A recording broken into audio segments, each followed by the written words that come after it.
Doocy dishes on tension inside Harris's Frankenstein campaign and senioritis in Biden's White House. Wow, wow, wow. I can't wait to check this out. I told you she's incompetent. I told you this. We knew that people was jumping ship when she was vice president. She had like one of the highest turnover rates, I think, of anyone in government. I mean, it's just crazy. She got turnover rates like she was running a prison. I mean, it's just crazy. If y'all don't know that reference, it's because prison has high turnover rates when it comes to people that actually work there. No one can really put up with that stuff for long periods of time. But anyway, it's terrible. It's a mess. And imagine this being exported to the entire country. So we're going to talk about it. We're going to show some clips. But before we get started, go ahead and hit that like button. Share this out so we can get this information out there. Subscribe if you're not already a subscriber, and hit that alarm bell so you know when I'm putting out new stuff. Also, check out my link tree in the description. It has a link to my Patreon. That's where I talk about things that I can't talk about here. There's also a link to my Instagram and to my X account where I post news and thoughts and stuff throughout the day there as well. All right, so let's talk about this news. Now, this comes from Red State's Nick Arama, and he reports that even as the Kamala Harris team is trying to sell us on the so-called joy of the cackle as opposed to how wacky it truly is, they themselves are reportedly a tension-racked group of folks struggling to figure out who's doing what. It has Harris loyalists and Biden alumni grafter on top of alumni grafter on top of Biden people as Fox Peter Doocy dishes with people leaking about the issues. It's the Frankenstein team. So let's go right to that clip here with Peter Doocy. Here we go. Senior White House correspondent Peter Doocy joins us now. Hey, watch it. Good morning, and we're seeing now what happens when a candidate, in this case Kamala Harris, is not surrounded by a team of longtime loyalists, and that is leaks start to come out. This is something we almost never saw from candidate Biden or President Biden, but now there's an Axios item with the title, Inside the Tension in the Harris Frankenstein Team. And the problem appears to be that Obama-era operatives have been jammed into an office in Wilmington full of Biden people, and nobody knows who is really doing what. The story says, quote, the entanglement of these different entities has led to many people feeling a real lack of role clarity, and the source is one.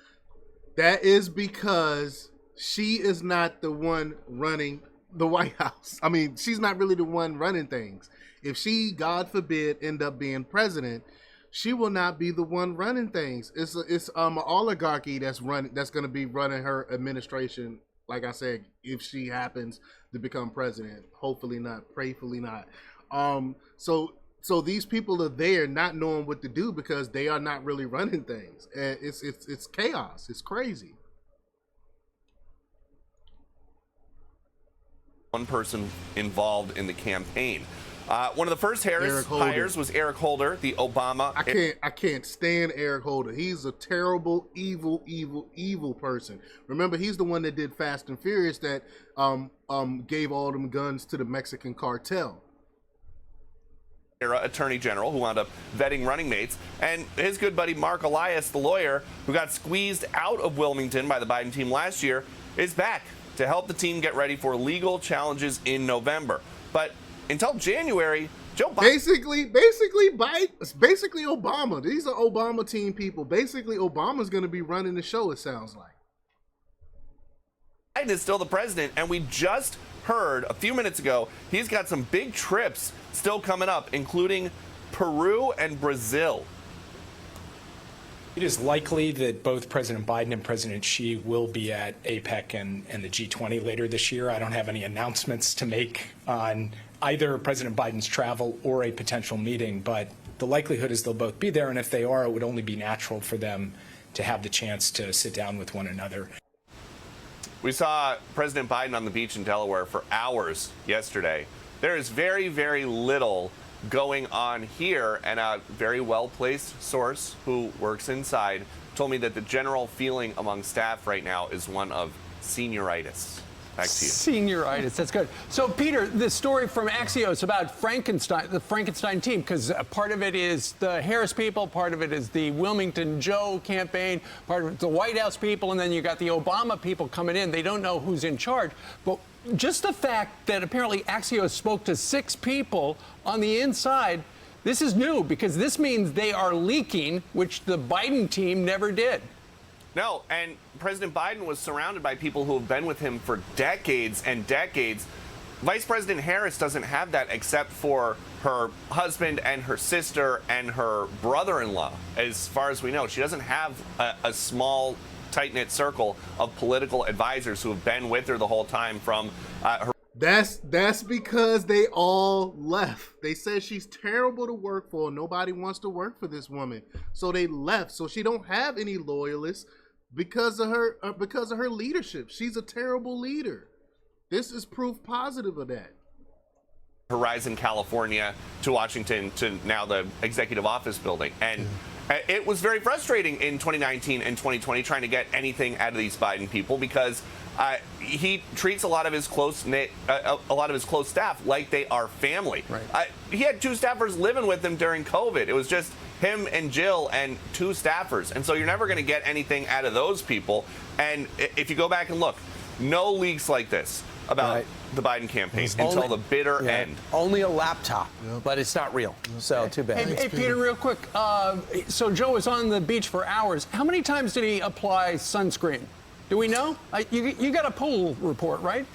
I don't know about the sunscreen, but we'll figure out if he's using the spray or if he's just putting it directly on, and we'll have that for you later. I'm Steve Doocy. I'm Brian Kilmeade. And I'm Ainsley Earhart.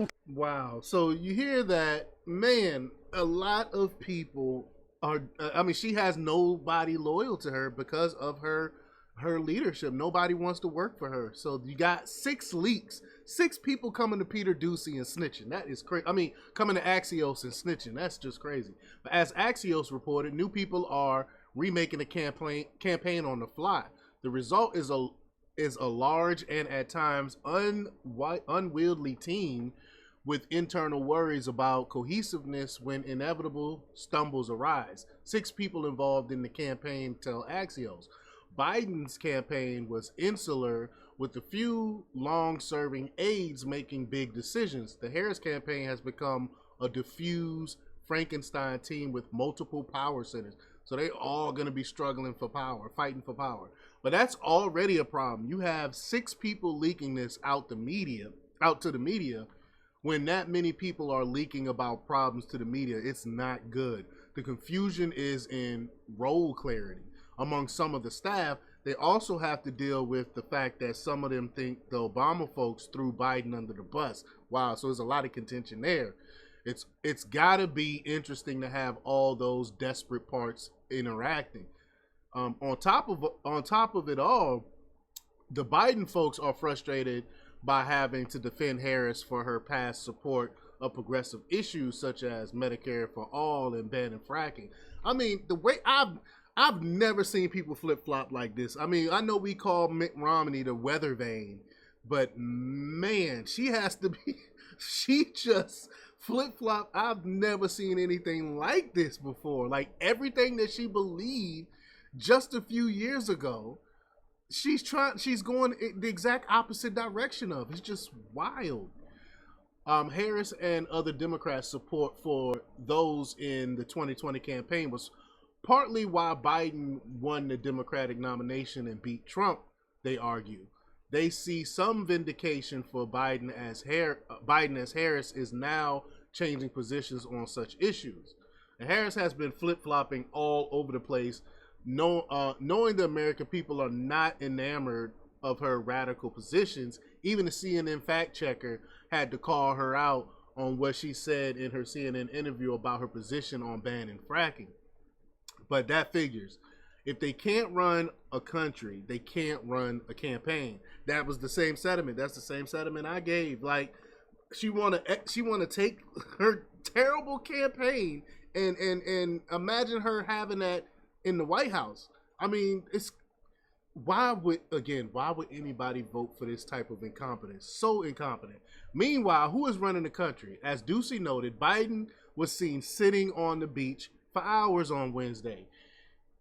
He's been on his latest vacation since he left the first night of the DNC after his speech on August 19th. I mean, Biden is out to lunch. Biden has checked out. He's gone. I don't even think he's gonna go to the summit. He's checked out. He's definitely checked out.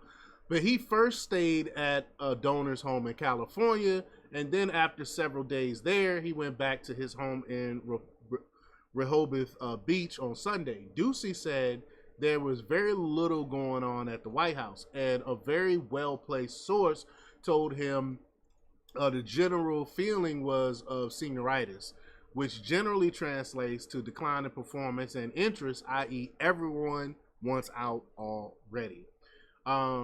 And just, I guess this is just a clip of him lounging on the beach in Rehoboth Beach, Delaware. I'm not even gonna play that. I don't want to see that. We all know what it looks like for someone to sit on a beach and do absolutely nothing, but not exactly reassuring. You have a guy who's already acting like he's out of there. I told you he's checked out on permanent vacation to Kamala Harris, who's focused on her own campaign.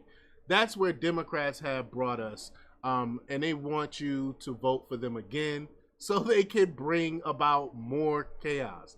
Why would anyone vote for this when all they do is bring us lies, failures, and an economy that crushes us, especially when they treat us like we don't even have a right to know her positions. And that's what makes me upset, which seem to change like the wind, and they already seem uninterested and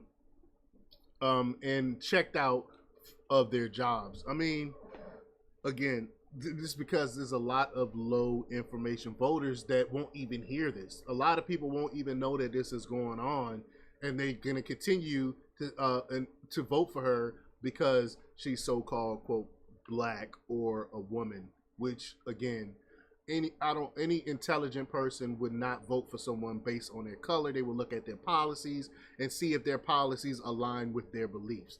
Now, if they vote for her because their policies, her policies align with their beliefs, okay, I get it, I understand, but don't just vote for someone because of their skin color.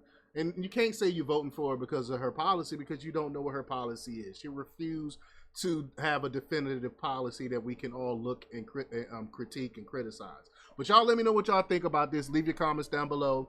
Like, share, and subscribe, and check out jjthepsychotherapist.com for the latest in news.